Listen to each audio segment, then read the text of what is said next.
किसी की किडनियों की धुलाई हो रही है, किसी के लीवर का इलाज चल रहा है, किसी के दांतों का इलाज चल रहा है। अल्लाह ने पैर तुमको सलामत दिए, अल्लाह ने हाथ तुमको सलामत दिए, अल्लाह ने आंखें तुमको सलामत दी, अल्लाह ने जुबान तुमको सलामत अता फरमाई, अल्लाह ने हार्ट ये दिल तुमको सलामत अता फरमाया, अल्लाह ने किडनियां सलामत अता फरमाई है। कितनी नेमतों से मेरे रब ने इंसान को नवाजा है। औलाद अल्लाह की नेमत है, बीबी अल्लाह की नेमत है, माँ बाप अल्लाह की नेमत है, ये मकान अल्लाह की नेमत है, ये हरियालियां अल्लाह की नेमत है, ये दौलत अल्लाह की नेमत है। बेशुमार नेमतों से उस रब ने हमको नवाजा है। एक किस्म के चावल से पेट भर जाता, उसने अलग अलग किस्म के चावल हमको अता फरमाए। एक किस्म का आटा है, उससे कितनी नेमतें बनती हैं। उसी आटे से रोटी बनती है, उसी से समोसा बनता है, उसी से जलेबी बनती है। अगर तेरा पेट रोटी से नहीं भरता तो समोसा खा के पेट भर ले। कितना मेहरबान है मेरा रब अपने बंदों पर, उसने कितनी नेमतों से हमको नवाजा है। बेशुमार नेमतों से उस रब ने हमको नवाजा है। ये खाना अल्लाह की नेमत है, ये पानी अल्लाह की नेमत है। अल्लाह की नेमतों का शुक्रिया अदा करो ऐ मेरे प्यारे मुसलमानों। एक किस्म के गोश्त से हमारा पेट भर जाता, उसने अलग अलग किस्म के गोश्त हमको अता फरमाए। और एक किस्म की दाल से हमारा पेट भर जाता, उसने अलग अलग किस्म की दालें हमको अता फरमाई है। एक किस्म की सब्जी से पेट भर जाता, उसने अलग अलग किस्म की सब्जियां हमें अता फरमाई। उसने हमको मौसमी फल अता फरमाई, उसने हमको मौसमी फ्रूट अता फरमाई, उसने हमको ड्राई फ्रूट अता फरमाई। कितनी नेमतों से उस रब ने हमको नवाजा है और हम कितना उसका शुक्र अदा कर रहे हैं। मस्जिदें हमारी सूनी हो गई, सिनेमा हॉल हमने आबाद कर दिए, आज मदरसे हमारे वीरान हो गए, आज हर घर को हमने सिनेमा हॉल बना दिया है। याद रखो मुल्लापुर वालों, जब अल्लाह की नेमतों की आदमी नाशुक्री करता है तब अल्लाह अपनी नेमतें वापस ले लेता है। उस रब की नेमतों का शुक्र अदा करो। बड़े बड़े दौलत वाले दुनिया में आए, बड़े बड़े पैसे वाले दुनिया में आए, आज उनका नाम लेने वाला कोई नहीं है। और जो अल्लाह की नेमतों का शुक्र अदा करता है, सदियां गुजर गई है, लोग आज भी उनको याद कर रहे हैं। देख लो गौसे आजम को पर्दा किए हुए 800 साल के वक्त करीब वक्त गुजर गया, लेकिन आज मुल्लापुर की सरजमीन पर उनके नाम की महफिल सजी हुई है। आज उनको दुनिया में याद किया जा रहा है। वजह क्या है? वजह ये है खैरुन्नासी मन यनफउन्नास, जो लोगों को नफा पहुंचाता है। लोगों में बेहतर वो है जो लोगों को नफा पहुंचाए, जो दूसरों को फायदा पहुंचाए। गौसे आजम ने दूसरों को फायदा पहुंचाया। जब तक दुनिया बाकी रहेगी गौसे आजम को याद किया जाता रहेगा। जब तक दुनिया बाकी रहेगी गरीब नवाज को याद किया जाता रहेगा। जब तक दुनिया बाकी रहेगी साबिर पाक को याद किया जाता रहेगा। जब तक दुनिया बाकी रहेगी मदारे पाक को याद किया जाता रहेगा। जब तक दुनिया बाकी रहेगी आला हजरत को याद किया जाता रहेगा। जब तक दुनिया बाकी रहेगी ताजुश शरिया को याद किया जाता रहेगा।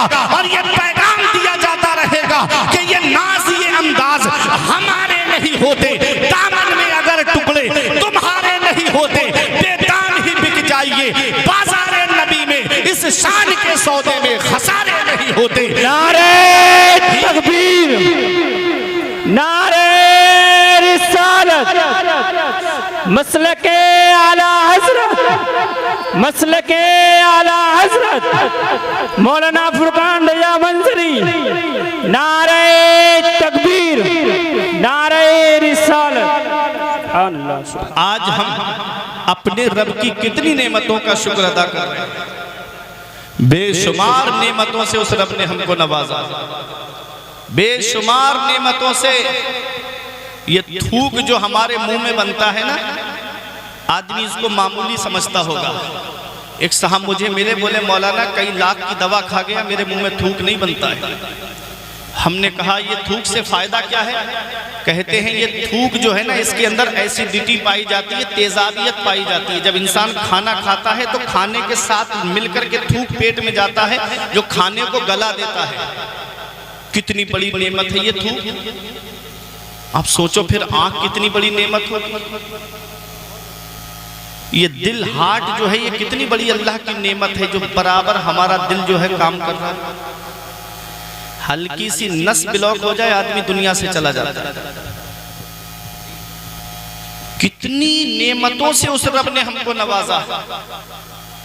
मौत का कोई भरोसा नहीं मेरे अजीजों, मौत का कोई पता नहीं कब आ जाए, किस जगह आ जाए, किस हाल में आ जाए। क्या तैयारी की हमने मरने के बाद की? कोई तैयारी है हमारी? आज जिस औलाद को मोबाइल चलाने से फुर्सत नहीं मिलती, वो क्या तुम्हारी कब्र पे जाके कुरान पढ़ेगी? आज जिस औलाद को व्हाट्सएप देखने से, फेसबुक चलाने से, इंस्टा पे रील बनाने से फुर्सत नहीं मिलती, वो क्या तुम्हारी कब्र पे जाके कुरान पढ़ेगी? या तो औलाद को इस हाल में छोड़कर जाओ कि औलाद को या तो आलिम बना के जाओ या हाफिज बना के जाओ, कि जब जब वो कुरान पढ़ेगी और दुआ करेगी रब्बना ग़फ़िरली वले वालिदैया वलिल मुमिनीना यौम यक़ूमुल हिसाब, अल्लाह मुझे बख्श दे, मेरे माँ बाप को बख्श दे, तमाम मोमिनीन को बख्श दे, वो दुआ जमीन के ऊपर करेगी, अल्लाह उसके माँ बाप को जमीन के नीचे बख्श देगा। या तो औलाद को इस हाल में छोड़कर जाओ, कभी दौलत पे घमंड आने लगे, कभी पैसे पे नाज होने लगे, कभी सेहत पे तकब्बुर आने लगे, कभी बच्चों की नौकरी पे घमंड होने लगे, तो एक चक्कर कब्रिस्तान का लगा लिया करो। वहां तुमसे ज्यादा दौलत वाले मिलेंगे, वहां तुमसे ज्यादा पैसे वाले मिलेंगे, वहां तुमसे ज्यादा सरमाए वाले मिलेंगे। वो जिनकी नाक पे कभी मक्खी नहीं बैठती थी, आज उनके जिस्म को मिट्टी ने गला सड़ा करके एक तरफ कर दिया, सारे रुतबे मिट्टी में मिल गए, घमंड मिट्टी में मिल गया, तकब्बुर मिट्टी में मिल गया। घमंड किस बात पे, तकब्बुर किस बात पे? मरने के बाद आदमी को कब्र के अंदर जाना है, उस काली कोठरी की क्या तैयारी की हमने? वो आज हमारे घर में लाइट चली जाए, अंधेरा हो जाए, हम डरने लगते हैं। बतकाज़ा बशरियत इंसान होने के नाते हमें डर लगता है अंधेरा हो जाए। तो सोचा है